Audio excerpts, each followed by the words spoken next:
Yuji is a young boy struggling in his early years because he doesn't know his true qualities. He's a kind kid, but he doesn't know how to deal with people and gets bullied by his parents for having no talent. However, a tragedy reaches his house, forcing him to be trained, becoming the first super soldier at the age of 16.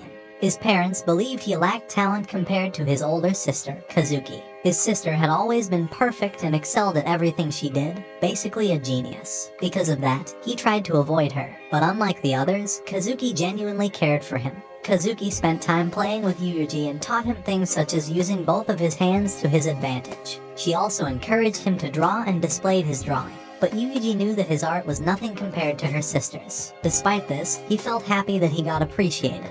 Later that evening, however, their father, Ryoji, became upset and ordered Kazuki to remove Yuji's drawing since he thought it was a shame to their family. The following day, Yuji encountered Kirihara Rei, a peculiar man. Before he walked, Kirihara offered him a chocolate after noticing him. Eventually, Kazuki's paintings became their family's sole income, which was why their parents became even more fond of her. Because of this, Yuji grew further away and became neglected even more. His parents and Kazuki spent their nights eating in fancy restaurants, but Yuji was always alone at home. With a slice of hard already bitten bread, Kazuki arrives and is shocked by what she sees. Yuji needs to dip the bread in water to make it eatable. She rushed to the refrigerator and showed him what he could eat, but he was afraid someone might scold him for doing so. She assured him that she'd be the one to scold them if they did that. She felt pity and apologized that he had to go through such treatment. Yuji heard her sister talking to their parents about their poor treatment of him.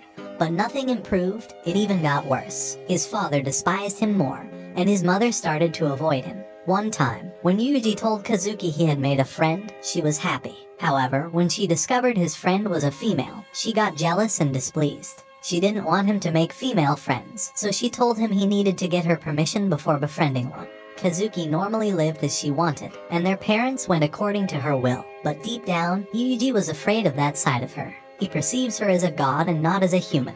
He knew he could depend on her, even if he feared her. Kazuki's life was cut short one day when she was involved in an accident, which caused their family to fall apart. His father became an alcoholic and mistreated him and his mother. He even saw his mother being beaten up by his father while hiding in the closet since she was weak and would only say, "I'm sorry." The two of them fled when she could no longer stand to live with his father. His mother worked tirelessly to meet his needs as they both made a fresh start. Even though they were not in the best circumstances, Yuji thought that his father's absence was heaven.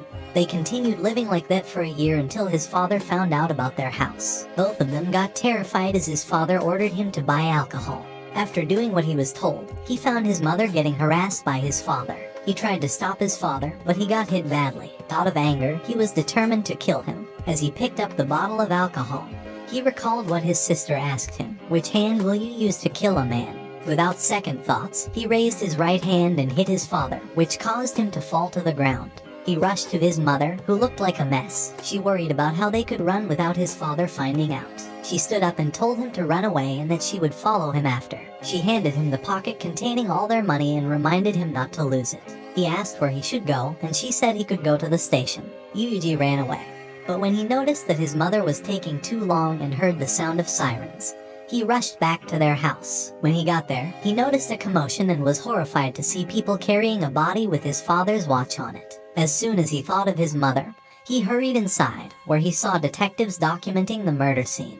And when he realized it was his mother, he got horrified and screamed his lungs out. As he was catching his breath, he lost consciousness. At the hospital, he received his mother's letter for him. She wondered where she had gone wrong and apologized for what had happened to Yuji. After reading the letter, he held onto it tightly and burst into tears. When he was discharged from the hospital, he was adopted by the strange man he had met, Kirihara. But his suffering was not put to an end. Kirihara dressed him as a girl and made him wear a wig identical to Kazuki's hair. Despite this, he endured them all without saying anything. One night, a man attempted to harass him, but he killed him. Kirihara found out about it and was impressed by what he did. He believed that Yuji possessed something people should have, so he brought him to his training camp to make him a useful tool. Yuji didn't refuse, as Kirihara told him it was the way to repay the favor of adopting him. His marksmanship abilities were found during his training. The other campers did not like him since Oslo liked him. They eventually bullied him, but a person named Marlin looked after him. She attended to his wounds and even gave him some of her food. She showed him kindness, which led him to believe that maybe the world wasn't that horrible after all. The graduation exam day came when they were assigned their final test. To pass, he needed to kill or incapacitate his opponent. But unfortunately, it was Marlin. Yuji had the upper hand as Marlin was running out of breath. He looked at her coldly and dodged her attack. He quickly followed it by punching her hard and smacking her simultaneously. When she got up from the ground, he did not let her attack and ruthlessly kicked her in the face. She screamed, and while she fell to the floor, the image of his mother flashed back to his memories. Because of that, he started thinking he might end up like his father. He yelled as he began to lose control of himself, but upon doing so, he got hit by Marlin, which caused him to fall to the ground. She laughed as he punched him, and as a final blow, she kicked him into the air, which knocked him out. Marlin cried to him and apologized to Yuji after the fight. Since his mother had said the same thing, he didn't want to hear such words again. He felt helpless and weak. That was the last time he saw Marlin, as she passes away in her first job.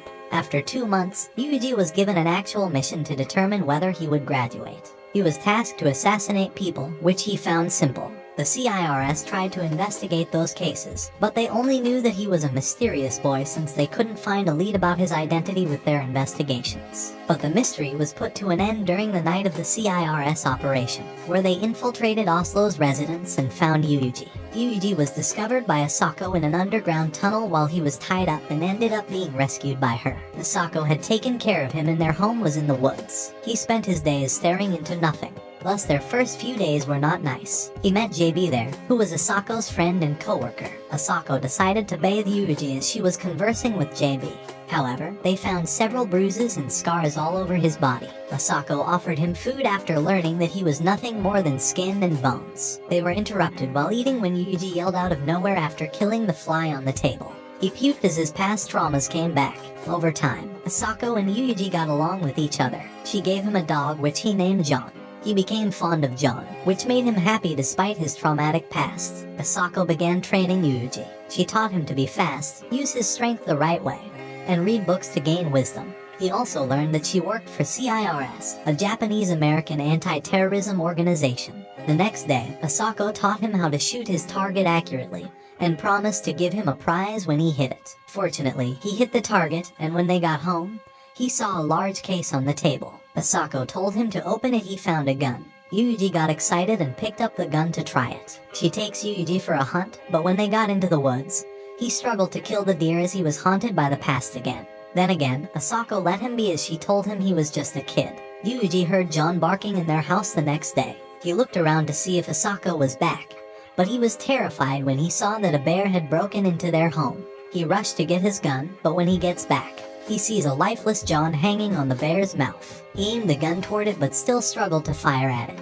As he kneeled on the floor, he called John's name, and once again, he chased after the bear by following the blood tracks of his dog. While chasing it, he was determined to get John back, as he treated him as his family. When he saw the bear, he tried to aim again but slipped into the snow and accidentally fired the gun somewhere else. The bear noticed and attacked him while he was only left with a knife. He tried to stab it, but the bear was so strong that it swung his knife in the air effortlessly. Slowly, he was getting scared of it, and the voices in his head encouraged him to kill it while he had traumatic flashbacks. He grabbed a stick in his hand and stabbed the bear in the eye. He was about to fire his gun. He spotted the bear's children and knew that it was going to feed John to them. At that point, he began to lose hope and wondered why his dog was becoming a bear's prey. He notices the bears slowly eating his dog, and he wept and threw up. While shouting and asking why, he pulls the trigger on his gun. He returned to the house while carrying John's collar, and Asako greeted him. She asked him if it was a bear and he revealed that he couldn't kill it. He started to cry as he felt useless, but Asako embraced him and told him he was fine just like that, which made him cry his heart out. After burying John's collar, Yuji told Asako that he was sick of being a coward and wanted to be strong like Asako to protect his loved ones. She believed that because of Yuji's past, he was designed to kill, which she wanted to prevent. She told Yuji that he couldn't kill because of what she taught him, which would be the safety pin that he would only pull in critical situations. He wouldn't be allowed to kill someone unless she told him so. She also taught him that he wouldn't be permitted to die an honorable death unless he saved 5 people. At the end of her lecture, she told him that he must become a man who can pull the trigger without hesitation to save others, not for his own sake.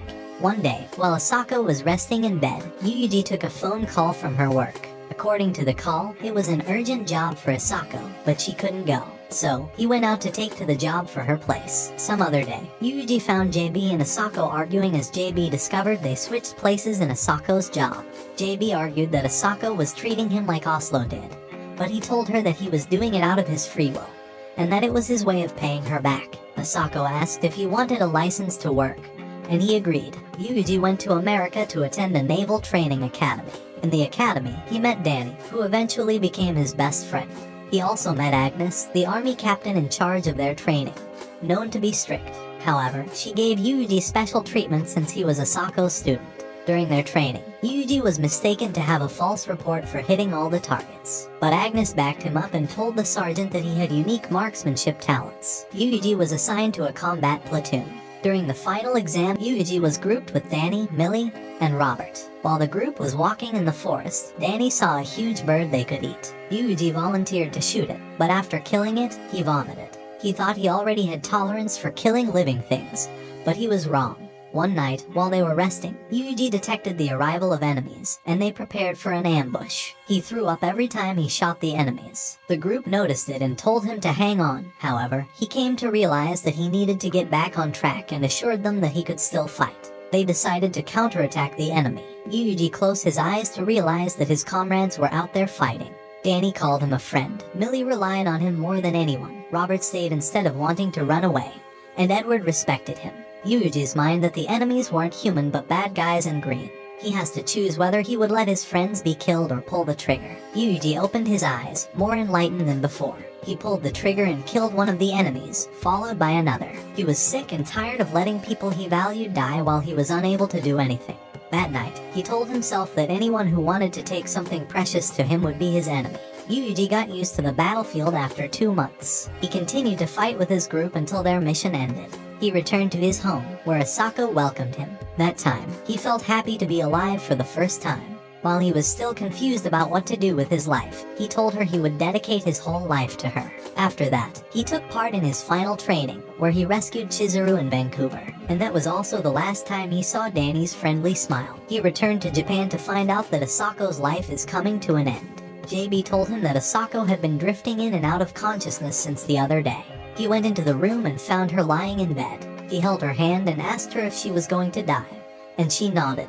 His tears started falling as he told her she shouldn't die on him. After seeing him cry, she laughed softly and said men shouldn't cry so easily. Yuji looked up at her and told her he tried to live for her as tears fell from his eyes. He said that Asako was the one who gave purpose to his life and that what was happening wasn't fair. He refused to accept that she was fading away and that she was why he had someone to come home to. He looked down as he realized he was going to lose someone again, and he couldn't do anything about it again. He began to ask what would happen to his future without her. JB told Yuji that Asako probably wouldn't be able to make it at the end of the day.